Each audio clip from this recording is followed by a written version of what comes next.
Hi, I'm Dan Costa, editor-in-chief of PCMag.com, and welcome to Fast Forward, where we have an ongoing conversation about living in the future. I am in San Francisco this week, and I'm at the headquarters of Hotel Tonight with Amanda Richardson. Amanda is the Chief Data and Strategy Officer for Hotel Tonight. We're going to talk about the future of travel. We're going to talk about the importance of data. We're going to talk about real-time pricing in the next generation of businesses. And we're also going to talk about how to find a cheap hotel room tonight. Amanda, thanks so much for talking to me. Of course, thanks for coming by. So I'm a big fan of Hotel Tonight. I'm actually staying in a Hotel Tonight booked room tonight, coincidentally. That happened in advance.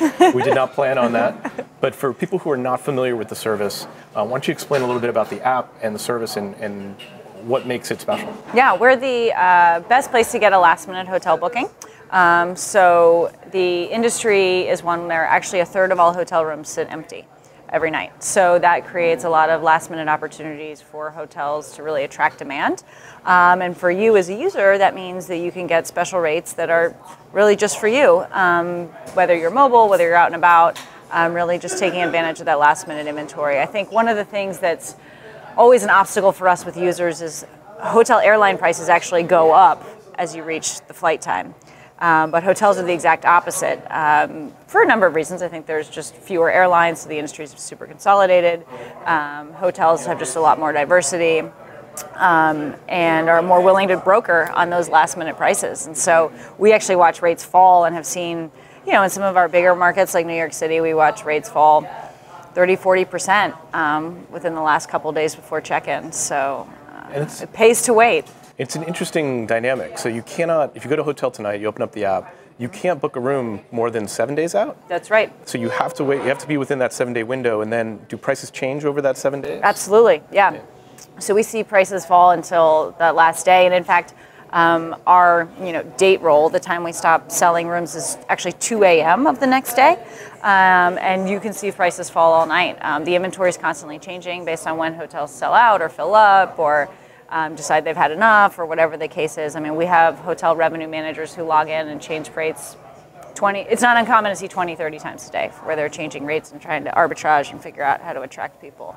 Yeah, it's like real-time pricing for hotel rooms. Yeah, and I think that's one of our differentiators, certainly for working with hotels, is that we don't have the latency. The beauty of being new and young is that our technology is new and young, and so they don't have the latency. We don't have a lot of the regulations and rules that are in other contracts for what's called an OTA, an online travel agency, of which we're considered one. And so the revenue managers literally can log in on their phone and just change rates and add rooms, take out rooms, close out, message their front desk, whatever they need to do to manage their inventory. So the concern, and I've had the same feeling when I was using Hotel Tonight, is that I want to wait, I want to get a better price, but I don't want to wind up in San Francisco and have nowhere to stay. Yes, I know. It's like the challenge and the exhilaration all at the same time. And in our major markets, we always have inventory, and we do a lot to make sure that we always have inventory. We have an entire team dedicated to make sure we have the best last-minute supply.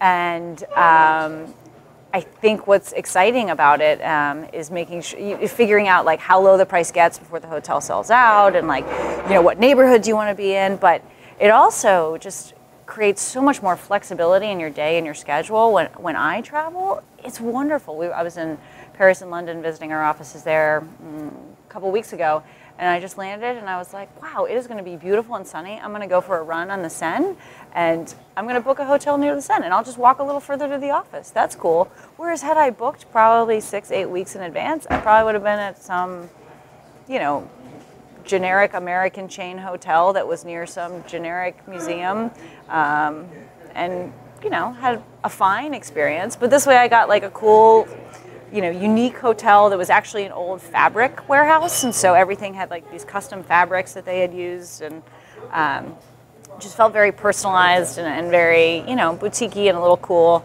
Which is hard to do in Paris because I'm not really a cool person, so it was fun to feel cool in Paris. You're a pretty cool person. Well, thank you. But I think that you struck on an interesting thing about the app too, is that part of it's getting the best price, but it's also like a more browsable experience where you would experiment on a hotel if you're getting a pretty decent price. So you're like, oh, it was $600 a night, now it's $250.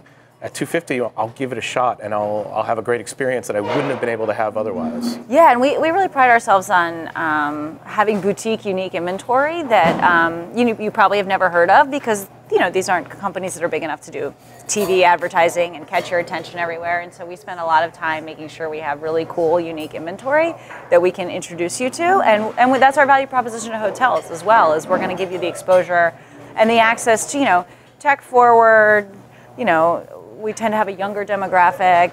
These are, up and coming users, if you will. And so we want to attract those to your hotel and, introduce them to your brand. So part of your job is obviously managing the data behind all this operation. Data is a big trend. You've got data that even the hotels themselves don't have, and that opens up a lot of opportunities. Can you talk a little bit about how you handle segmentation and using all that information? Yeah, so we try to give the hotels as much as we can that's both relevant and actionable, right? So I try to spend a lot of time with my team and within the company talking about the difference between actionable insights and fun facts. I have a lot of fun facts. They're not very helpful, but they're fun. But we try to focus with hotels on giving them actionable insights. So we're constantly trying to explain to the hotels how the market pricing has changed, what other hotels are doing to sell out. I think we've also heard from the hotels that they use our tool as a way of understanding what's going on in the market that day. So if there's an event, for instance, this weekend is Escape from Alcatraz here in San Francisco, which will create some compression. And so, hotels will log in to see where everybody else is pricing and what's going on in the market.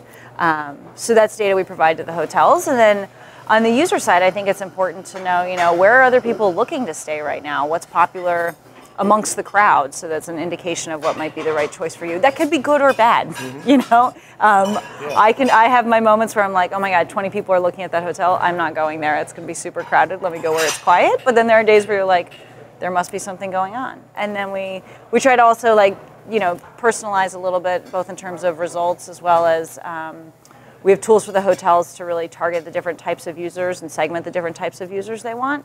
And so we try to feed that data back to the system. You were giving me an example about Las Vegas and how Las Vegas obviously always has supply. Las Vegas will never run out of hotel rooms. More hotel rooms in Las Vegas than I think anywhere in the world, for sure. And they do steep discounting. So there are hotels that'll basically you can stay for free almost, assuming that you're going to go to the casino and actually spend some money there. Yeah. So what I would say the other thing we pride ourselves on at Hotel Tonight is really working well with our users. And so this came out of a conversation with some of our hotel partners in Las Vegas, where they were talking about their challenges at the last minute. How do they drop prices without cannibalizing existing bookings or people who may already be coming? And the specific example was they know that if they drop prices for people in the OC or LA, that they will drive in, but how do they do that without cannibalizing a couple from New York who's had that plane ticket for 6 weeks and just hasn't gotten organized yet?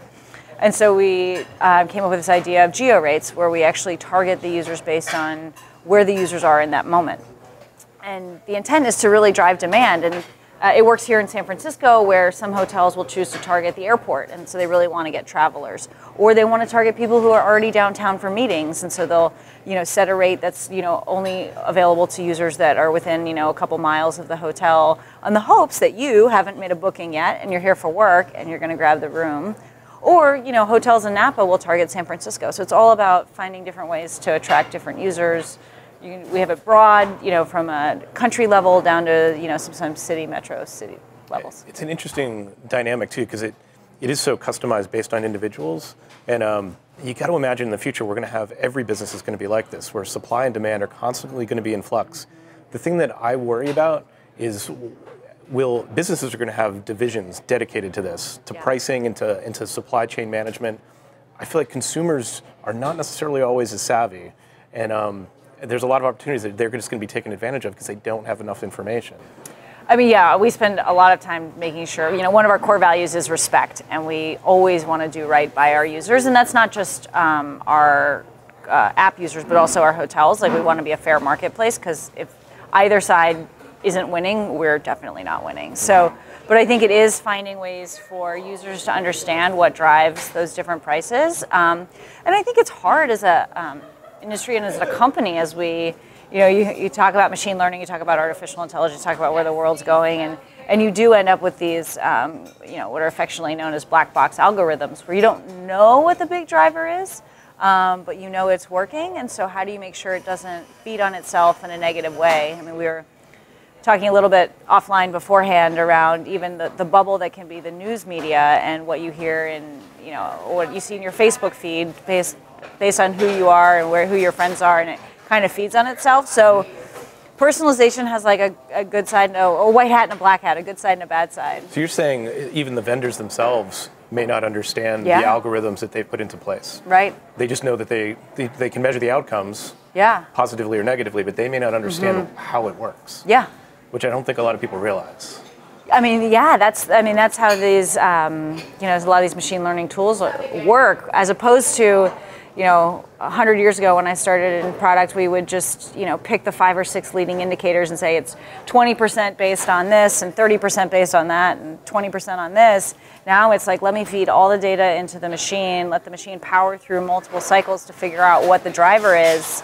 And of the 50 pieces of data I've given it, it may only be watching 2 or may only be watching 4, but I don't know which 2 or 4 and like how those weights out. And that makes it sound a little scarier than it is. The machine will feed back what it's doing and what it's reporting on, but that's a very different world from where it used to be like choose wisely about what you drive your algorithm off of, and now it's a world of give the algorithm everything and let the algorithm tell you what the important variables are.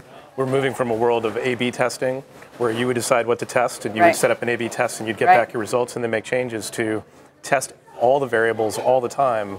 And all the variables may work in different combinations for every user, right? I mean, that's personalization, but when you talk about it that way, it sounds really scary. It is scary. We talk about scary things on this show. Dark and stormy world.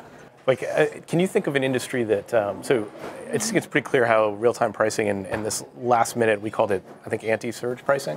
As prices fall, works for the hotel industry. Do you think there are other industries that would benefit from that same type of dynamic? Oh, sure. I mean, I think everybody can be smarter about how they're pricing. I think, we've seen some experimentation in terms of last minute, in terms of restaurants. I know there's some experimentation happening actually with, interestingly, last minute food. And so that day of vegetables and inventory that's expiring, like how do you price that? Right, exactly. Yeah, the specials on the menu at the restaurant, but now the Whole Foods that is not Whole Foods, it's kind of the whole and mushy foods or something like that, which is probably not the right brand for them. But figuring out exactly what they want to do. And there's a ton of opportunity. I mean, we just see the surge pricing. I mean, that's exactly what it is. It's all about finding ways to dynamically price. But it's a challenge on all teams, all companies to have the technology that's able to do that, figuring out the teams that can do that. And I think what's hard for our hotel partners, where you have, in many places, one GM, a GM and a revenue manager who are managing inventory for 365 days and also working the front desk and trying to make sure that like the towels get delivered to room 506. It's a lot to manage. So how do they both capitalize on that without being able to specialize? And that's an opportunity for us to make sure we're treating our hotel partners right and giving them tools that are helpful. So do you see any other, what other broader trends do you see in the travel industry taking shape? Oh, well, so I think there's a lot of interesting trends. So aggregators, Meta have become huge. So this is the rise of things like Trivago, Google Travel, Kayak's been around for a while. I think that's just in terms of users no longer going just to one place and expecting to get the best price. Trivago says you have to go there first. They do. My mom thinks I work at Trivago. True story. She doesn't know much about Hotel Tonight and can't understand why anyone would book a last minute hotel room, but she always says, that Trivago guy, he's so nice. Is that your boss? He's very compelling. He's very nice. Strangely compelling. I don't work at Trivago, Mom. Just so in case you're listening, I don't work at Trivago still. We'll send her a clip. But yes, I think Meta has become both an opportunity and a challenge for the hotels, right? That's radical transparency. To your point about data being available to customers, like all the data's there, and why are you pricing differently on Expedia versus your hotel website versus Orbitz or Booking.com? It's all there. Other interesting travel trends are really about the in-stay experience, which hasn't been improved in I don't know, 75, 100 years, you still go to the front desk, give your name, get a key, and then walk to your door. Like that's, other than the Keurig machine, nothing's new in there. Hyatt's got their app with their electronic check-in, but I was staying at a Hyatt just 2 nights ago. I'm like, I don't want to download another app to check into my room. Like, it's a challenge, right? And then there's also the capital investment, right? You know, most of these hotels only expect to refurb the rooms in 10, 20, 30 years, depending on the property. Like, if you're buying door locks today that have to work in 2027, like, I don't even know what you choose. It's a hard challenge. But I think the in-stay experience from both the keys as well as, you know, any sort of room service or communications. My husband and I did a stay last weekend, and we had to call down to get the valet. And I don't know why that was so annoying to me, but it was just really annoying. I was like, 15 minutes in advance. Push a button. 15 minutes in advance. You know, we've got a young child. We've got a 1-year-old who's like running around, like pulling the curtains off the wall, and I'm like trying to be like, no. Can you hear me? Can you hear me? It's from ticket 693. I mean, there's just got to be better ways to improve the experience. That is something that could be automated. Yeah, and well, so we're doing some, it's no longer experimentation, it's real. We've done a lot with automating a concierge service for our guests. So if you book with Hotel Tonight in, you know, the major markets, we offer what we call a pro with your stay. And that pro can help you with everything from, you know, tell me the cool coffee shop, to where do I want to go for dinner, to, you know, can you just call the hotel and like make sure housekeeping comes, or can you get me more towels? And it's all just a chat interface. A chat interface with a real human. Chat interface with a real human, yeah. Okay. I mean, we talk about all these algorithms and where the world's going. Like, the reality is there's still a lot of humans. So it's our customer service team, and they will, you know, reach out to the hotel and do what they need to do to make sure you have a seamless stay. And users love it. They rave about it.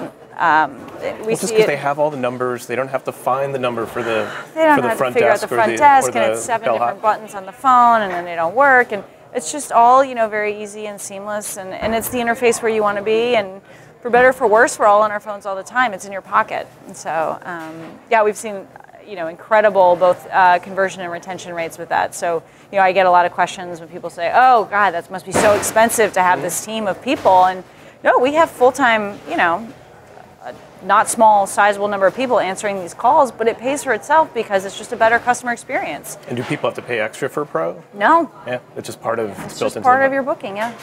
Not bad. So people are always on their phones, and the app is obviously what made Hotel Tonight what it is. Great interface. You avoided the desktop boom. You still can't book over the web. Nope. Well, you can do mobile web, no desktop web, right? Yeah. What comes next? Like, obviously, Apple's event was this week. They're pushing voice interfaces. Google's pushing voice interfaces. We've got Facebook Messenger bots that are also doing transactions right now and are being used as a customer service tool and a commerce tool increasingly. What platforms are you going to develop for next? So, you know, we spent a lot of time debating, you know, if we were to hire 10 more developers, would you deploy them to, you know, desktop, where, you know, there's certainly a lot of bookings that still happen, even though over half of all bookings now are done in the last minute on your phone. We have a big opportunity. There is still presence on the desktop, but given 10 developers, we're much more likely to drive those to a new interface. And so I don't know necessarily whether it's going to be, you know, Cupertino or Mountain View or which the interface is, but give your phone to a 5-year-old or an 8-year-old and ask them to search for something, and immediately it's like, hey Siri, you know, where should I go for coffee? Oh, that was terrible. Siri actually just responded. She does do that. Sorry, that was not expected. Siri, stop listening. But yeah, Siri's just always there, and it's an easier way to search. It's also, I think the conversational interface would be great for just doing price checks. Yeah. What is the price of of this hotel today? What is it going, you know, tell me. See, she's answering our questions. But I mean, just keeping track of it that way. So instead of opening it up and scanning through selections, you can query it and say, okay, you know you're going to watch that hotel, and just ask it day after day. Or even set up alerts. Well, yeah, I mean, yeah, wouldn't it be even better if it was like, hey Siri, I want to stay at the Zeta next week. Can you tell me the right time to book? And I think those are a lot of opportunities. And if the Zeta knew how many people were watching or waiting to be told, and they could figure out the right pricing scheme for them to maximize their sellout, it's a huge opportunity. So this is probably, so why can't the Zeta do that on their own? Why do they need Hotel Tonight? Oh, they don't. I mean, they can hire a development team and, go through the App Store and try to build up the partnership with Apple and Google and the Play Store, and it's all possible. I think it goes back to what I was talking about earlier, where you have a GM who's responsible for a million different things and just constrained, and given money, is that person going to develop and maintain the app versus partnering with us? And I admit it's hard. Like, there have been a lot of studies that look at the cost of acquisition for the hotels. What does it take to acquire a new guest, between the marketing they do, the email systems they pay for, the Google AdWords they buy, and all the things they do to try to attract direct guests, or what they call direct bookings, versus using the third-party tools. And at this point, my point of view is like each hotel has something different. There may be some hotels where they've just got so much cachet and it's so much important to them to be direct that that's how they work. And then there are some hotels that just realize that they're going to do what they do best, which is probably, hopefully, a hospitality experience, and leave the marketing of that hospitality experience to other people. Very cool. Let's get to my wrap-up questions. All right, I ask these to most guests. I hope I get them right. Yeah, there are no wrong answers here. There is one wrong answer. I told you what it was already.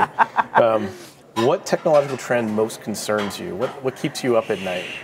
Well, I have a 1-year-old, so a lot of things keep me up at night. One thing that keeps you up at night. The one thing that keeps me up at night.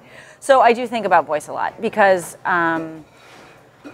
not necessarily what we talked about specifically, but I think what's really hard is thinking about keyword search as it applies to voice. So when you type into Google, get me a hotel tonight, there are always 10 to 12 results that show up. And the first 4 are Google ads. Right. When I ask my phone and say, hey, can you get me a hotel tonight? If Siri came back to me and said, number 1 is this, number 2 is that, that'd be a terrible experience. So like, how do you make sure you're number 1? And how do you get to be number 1? And how do you think about having the mind share? And how do you deal with users who may say, like, I just want a hotel, and they don't name a specific brand, and like working through what that voice experience is keeps me up at night. Sometimes in a like, I'm super excited to figure that out, and sometimes in a like, oh crap, in a world where half of our team is dedicated to like making great pixels on a phone, pixels go away, what does that future look like for us? Yeah, and you've also got Google in the market that's also trying to supply that answer to that customer as efficiently as possible. Oh, right. And they're a somewhat formidable competitor. Yeah, I mean, they do search really well, and they bring back results really, really well. And how do you, I remember I was having a debate with a gentleman who worked on the team where I was saying, I don't want to, our keyword is hotel tonight. And he's like, well, you can't have hotel tonight as your keyword. And I was like, but that's our company. And, what do you do? We have a logo.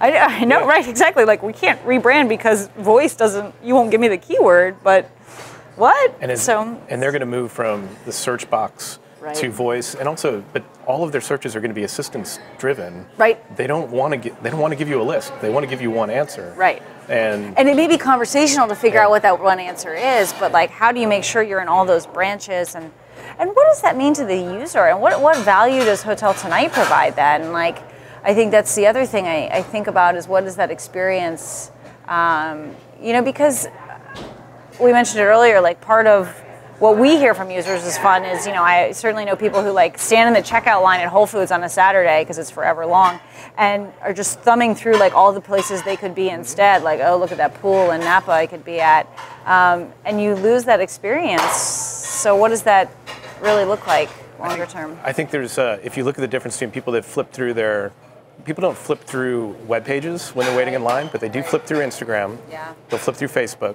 Yeah. So there are interfaces that they will engage with, but the transactional nature, if they're not browsing and you're not entertaining or adding some kind of value, if there's a question that can be answered, Google's going to answer it. Yeah. Given enough time, they will give you the one true answer. Right, and that goes back to this meta search conversation and this rise where it's like, give me the cheapest rate at, the Axiom Hotel. Okay, the cheapest rate is, $175 on this channel. Do you want to book it? Yes, and then all of a sudden you've paid with Apple Pay, and like, what does that mean for apps? Yeah, absolutely. All right. All right, now I'm not going to sleep tonight. That's a bad. Thanks, Now helpful, we Dan. got the negative out of the way. We're going to move to positive. What technology do you use every day that inspires? What technology do you use that inspires wonder? Oh, inspiring wonder. So I actually do a lot of browsing. So I do spend a lot of time just browsing through Instagram. I think I made the mistake early on in my social media life of accepting and adopting everything, and now I really try to spend time curating. I think that's a lot of fun. I also... Why is Instagram? Why does it inspire wonder? Because you're not alone. Yeah. It's probably my favorite social network. Yeah, and it's funny, I don't even think of it as a social network so much as I think of it as like a magazine of what's going on around me. And the visuals are, I think, an incredible way to communicate. A picture's worth 1,000 words. I think it makes untalented photographers like me look really great. And it's just very consumable and easy. And, I still get paper magazines sent to my house. And some of my favorite sections are actually the ads. I mean, I really kind of, this is nerdy, but I kind of love like couture ads for big designers, and like the first 50 pages of my Vanity Fair. Like I love that stuff, and it's inspiring. And I wonder what it would be like to wear that crazy outfit. And so it's aspirational. Oh, it's totally aspirational. In a way that it's total escapism. You know what I mean? Like, I tend to find myself looking at it, it being Instagram or any of these photography situations where, I'm commuting or doing something that's a grind, or, truth be told, like sometimes at my desk when I'm just like, I just need a minute. Like, oh, let me pretend I'm sailing the seas. Let me pretend, yeah. Van life is a great hashtag. You should follow that if you really want to be transported to a different world. All right. But also, you made a good point about the ads. The ads on Instagram, at the moment, there are not too many of them. Right. And I find them incredibly compelling. I think that team has done a really nice job trying to make sure that it's both contextually relevant as well as high quality. And, we've worked with their ad team, and I've been super impressed by, both their editorial quality and trying to keep it above brow. And it's a hard thing to do with images because, the clickbait problem is real, and we've seen that in other social networks, and being careful to make sure you keep your aesthetic while also working with your advertisers' aesthetic is not an easy problem to solve, but they so far are doing great. I've clicked on more Instagram ads in the last month than any other ads. Like I don't click on ads. Yeah, I would never true click story. on ads. I bought these shoes off of an Instagram ad. I'd never even heard of the brand. Now, of course, they won't stop retargeting me, which is kind of annoying. I wanted to write back and be like, I already got the shoes. Like, stop. But let me go. I know, right? It worked. Okay, stop. Leave me alone. My husband's going to kill me if I buy another pair of shoes. So, in terms of personal productivity tips, technologies, services, habits. Yeah, have a baby. Have a baby? That makes you more efficient? It makes you so much more efficient because you lose all this time in your day. I'm still a big user of Evernote. I love Evernote. I'm a big fan of multiple calendars, actually. So we have a lot of calendars. I have my personal calendar, my work calendar. We have a team calendar. I find that's a good way to just communicate. I use Slack. I don't know that I love Slack. I find it's another place for just getting a lot of noise sometimes. It's also just for work. Oh, no. I'm on like 7 different Slack channels, Slack groups, which is just... It just becomes overwhelming. It's like a whole nother pile of threads to read. So that is my anti-productivity tip. Avoid Slack. non-work Slack. Exactly.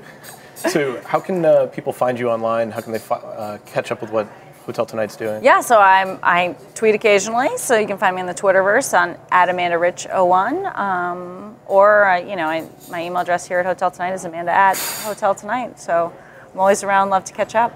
Very cool. Thanks so much for talking to me today. Of course. Thanks for being a user. Thanks for coming by. These are pretty fantastic offices. Sort of the prototypical San Francisco startup offices. Well, hopefully we, kind of lived up to the stereotype with the lunch cleanup and the people walking around. Yeah. And I'm sure there was debate about the snack bar. So fantastic. And we're going to have to get a seltzer machine for the lab now. Absolutely. And goldfish on tap. Yeah, so I don't know how much that's going to cost me. Thanks so much. You're welcome. Thanks so much for joining us today. That has been Fast Forward. We'll be back with a brand new episode next week. If you want to get back episodes of this show, you can find them on PCMag.com. You can find them on iTunes, on Google Play, wherever fine podcasts are given away for free. Thanks for joining us, and I'll see you in the future.